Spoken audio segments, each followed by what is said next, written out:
Sarah, a 34-year-old elementary school teacher from suburban Illinois, glanced at her laptop for the fifth time that evening. She had told herself this was her night to relax. No grading, no lesson planning, just her favorite cozy blanket and a Netflix series she'd been meaning to catch up on. Yet here she was, watching the cursor blink on her email inbox. In the back of her mind, she couldn't shake the thought, what if I forgot to reply to that parent? Or should I double-check tomorrow's lesson plan one more time? In another part of the country, James, a 45-year-old IT manager in Seattle, stared at his phone as his family ate dinner without him. The notification pings from work were like sirens, pulling his attention away from the laughter of his two kids. He told himself, just one more email, and then he'd put the phone down. But the cycle repeated itself over and over, until the plates were cleared and the kids had wandered off, leaving him sitting alone at the table. Both Sarah and James appeared successful to the outside world. Sarah was a beloved teacher, known for her creative lesson plans and dedication to her students. James had risen through the ranks in his company, earning respect for his reliability and problem-solving skills. Yet neither of them felt accomplished or content. Instead, they were trapped in a relentless cycle of stress, unable to switch off their internal motors. Their struggles mirror those of millions of Americans. In a culture that celebrates hustle and productivity, the idea of relaxing often feels counterintuitive, like wasted time. For many, even the thought of sitting still or indulging in downtime triggers guilt. It's a paradox. The more they try to relax, the more anxious they feel. Sarah found herself constantly ruminating, even during her rare moments of rest. She would sit on her couch, physically present, but mentally replaying conversations, double-checking mental to-do lists, and worrying about the next day. Her evenings felt less like downtime and more like extended periods of fretting in a quieter setting. James, on the other hand, had convinced himself that he was indispensable at work. His phone became an extension of his hand, a constant connection to his responsibilities. Even when he managed to step away for a weekend with his family, his mind stayed tethered to his inbox. "I'll relax once everything is under control," he told himself, never realizing that the everything he referred to was a constantly moving target. Both Sarah and James shared a common emotional conflict. They didn't feel they deserved to relax. For Sarah, relaxation felt like a betrayal of her responsibilities, her students, her colleagues, even her family. For James, relaxation meant relinquishing control, something he wasn't sure he could afford. They both lived in a state of heightened alertness, their bodies and minds unable to find the calm they desperately needed. The root of their struggles went deeper than busyness. Dr. Vincent Vale, who worked with patients like Sarah and James, often saw this pattern. "It's not about time," he explained. "It's about mindset. Relaxation feels uncomfortable because we've been conditioned to equate it with laziness or failure.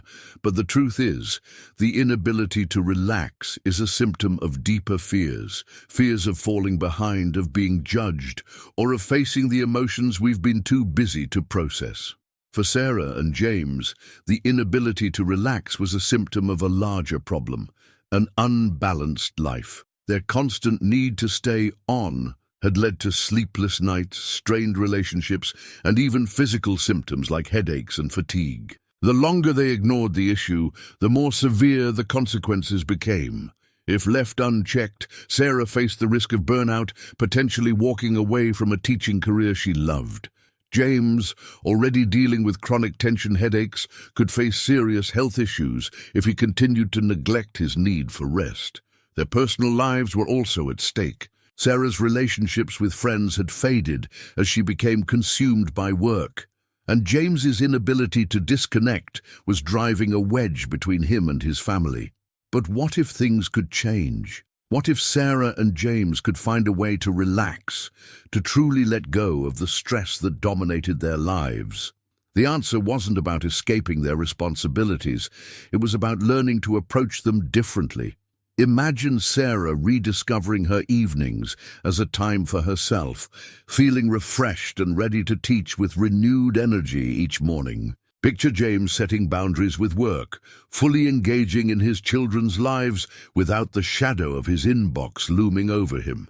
The transformation they sought wasn't just about rest, it was about reclaiming control over their time, their energy, and their well-being. Their stories are reminders that relaxation isn't a luxury, it's a necessity. It's not about doing nothing, it's about allowing ourselves to recharge. So, Sarah and James's struggles with relaxation reflect a broader issue in today's fast-paced world. Many people, especially in the United States, find it difficult to prioritize rest, even when they know it's essential for their well-being. Dr. Vincent Vale, a psychologist specializing in stress and anxiety, often encountered patients like Sarah and James, individuals who desperately needed to unwind but couldn't seem to give themselves permission to do so. One of the biggest challenges in addressing this issue is overcoming the objections people often raise when confronted with the idea of relaxation. Sarah and James both voice similar concerns during their therapy sessions. Let's explore these objections and the truths that counter them. This was one of Sarah's most deeply held beliefs. As a teacher, her days were packed with responsibilities. Preparing lessons, managing a classroom, grading papers, and attending meetings. By the time she got home, her to-do list still seemed endless. Laundry, bills, emails. The idea of carving out time to relax felt not just impractical, but indulgent. James, too, echoed this sentiment. As an IT manager, his work never seemed to stop. Problems could arise at any moment, and he prided himself on being the first to respond. "If I stop, everything could fall apart," he once said during a session. Relaxation seemed like a luxury he simply couldn't afford. Relaxation isn't about having extra time. It's about how you use the time you already have. Studies show that even short, intentional breaks can significantly reduce stress and improve productivity. Dr. Vale explained it this way to Sarah. Think of relaxation as sharpening your axe. If you keep chopping without pausing to maintain your tools, you'll eventually wear yourself out and become less effective. For James, the key was reframing relaxation as an investment rather than a waste of time. He learned to schedule short breaks throughout his day, treating them as appointments with himself. "It felt strange at first," James admitted, "but I realized that even 5 minutes of deep breathing or a short walk made a huge difference in how I approached the rest of my day." The fear of falling behind was another powerful barrier. Sarah worried that if she took time for herself, her students might suffer, or her colleagues might judge her as less dedicated. James feared losing his edge at work, convinced that stepping away would make him seem unreliable or replaceable. This objection is rooted in a common misconception that constant effort equals success. In reality, relentless work without rest leads to diminished returns. Burnout doesn't just affect your health, it also undermines your performance. Research has shown that periods of relaxation actually enhance focus, creativity, and decision-making. Dr. Vale helped James see this through a simple analogy. "Imagine a sprinter trying to run a marathon at full speed," he said. Without pacing themselves, they'll burn out before they reach the finish line. Work is the same. Sustainable success requires balance. For Sarah, the breakthrough came when she realized that relaxation wasn't about abandoning her responsibilities. It was about showing up for them with renewed energy and focus. By prioritizing her own well-being, she became a better teacher, friend, and caregiver. This objection was especially true for James, who found it nearly impossible to sit still. On the rare occasions when he tried to relax, his mind raced with unfinished tasks and lingering worries. "I can't just sit there and do nothing," he confessed. "It makes me feel like I'm wasting time." Sarah, too, struggled with this. She would try to unwind by scrolling through social media or watching TV, but these activities often left her feeling more drained. "It's like I'm trying to relax," she said, "but my brain doesn't get the memo. Relaxation doesn't have to mean doing nothing. It's about finding activities that help your mind and body recharge. Dr. Vale introduced both Sarah and James to mindfulness techniques, encouraging them to start small. For Sarah, this meant spending 5 minutes a day journaling about things she was grateful for. For James, it was practicing deep breathing exercises to quiet his racing thoughts. They also discovered the importance of active relaxation. Sarah began taking short walks in her neighborhood, focusing on the sights and sounds around her. James started gardening on weekends, finding that the physical activity helped him disconnect from work and clear his mind. Dr. Vale reminded them, relaxation isn't one size fits all. The key is to experiment and find what works for you. By addressing these objections, Sarah and James began to shift their mindset about relaxation. They realized that it wasn't a luxury or a sign of weakness.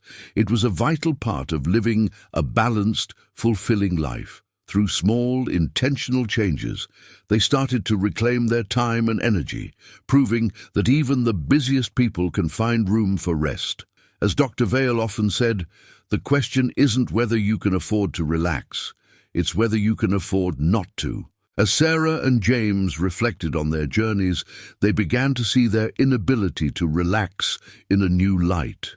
What had once felt like a personal failing now appeared as a symptom of a larger problem, a culture that values constant productivity over well-being. They realized their struggles were not unique, but shared by countless others caught in the same cycle of stress, guilt, and overwork. Dr. Vale, their guide through this transformation, often summarized their experience with one core message: relaxation isn't a luxury, it's a necessity.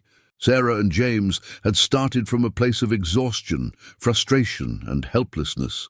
Both felt trapped by their own minds, unable to truly rest even when their schedules allowed it. Their initial attempts at relaxation, mindless scrolling, zoning out in front of the TV, had only deepened their sense of dissatisfaction. But through intentional changes, they learned a powerful truth. Relaxation isn't about doing nothing. It's about creating space for recovery, joy, and presence. Relaxation begins with permission. Sarah and James had to give themselves permission to relax without guilt. For Sarah, this meant understanding that her worth wasn't tied to how much she did for others. For James, it was about recognizing that stepping away from work didn't make him less valuable. It made him more effective. Small steps make a big difference. They learned that relaxation doesn't require hours of free time. 5-minute breathing exercises, a short walk outside, or simply taking a moment to pause between tasks were enough to shift their mindset and reduce their stress. Relaxation is personal. Through experimentation, Sarah and James discovered what worked for them. For Sarah, it was reconnecting with hobbies she'd abandoned, like painting and journaling. For James, it was engaging in active relaxation, like gardening and playing board games with his kids. Set boundaries to protect rest. James began setting clear work boundaries, such as turning off notifications during dinner and avoiding email on weekends. Sarah created a rule to stop grading papers after 7 p.m., giving herself evenings to recharge. These small acts of boundary setting helped them reclaim their time. Imagine the life waiting for someone who makes the choice to prioritize relaxation. Picture a version of Sarah who no longer feels consumed by her responsibilities, but instead approaches each day with energy and clarity. She spends her evenings painting, laughing with friends, or simply enjoying the quiet without feeling guilty. Think about James, who now leaves his phone in the kitchen during family dinners and engages in meaningful conversations with his kids. On weekends, he takes long bike rides, letting the stress of the work week melt away. His productivity at work hasn't suffered. In fact, it's improved because he approaches his tasks with a fresh perspective and renewed focus. Sarah and James are living proof that transformation is possible. They've gone from feeling like prisoners of their own minds to embracing a balanced, fulfilling life. And the best part, they didn't have to overhaul their entire lives to get there. The change started with small, intentional actions. Now it's your turn to make a decision. If you found yourself in Sarah or James's story, if you've ever felt stuck in a cycle of stress, unable to truly relax, this is your moment to take the first step. Here's what you can do today to begin reclaiming your ability to relax. Start small. Choose one simple action that helps you slow down, like taking 5 deep breaths, going for a short walk, or listening to your favorite song. The goal isn't perfection, it's progress. Set a boundary. Identify one area where you can protect your time. Maybe it's turning off notifications after 8 p.m., scheduling a 10-minute break during your workday, or saying no to an unnecessary obligation. Experiment and explore. Relaxation looks different for everyone. Try different activities to see what works for you. Whether it's mindfulness, creative hobbies, or simply sitting with a cup of tea, find what helps you feel grounded and refreshed. Reframe your mindset. Remind yourself that relaxation isn't selfish. It's essential. When you take care of yourself, you're better equipped to care for others and show up fully in your life. The question is no longer, why can't I relax? It's now, what will I do to change that? The power is in your hands to rewrite your story. Will you continue down the path of burnout and stress, or will you choose to create space for joy, presence, and peace? Imagine a future where you wake up feeling refreshed, where your relationships thrive because you're truly present, and where you approach your work and responsibilities with clarity and energy.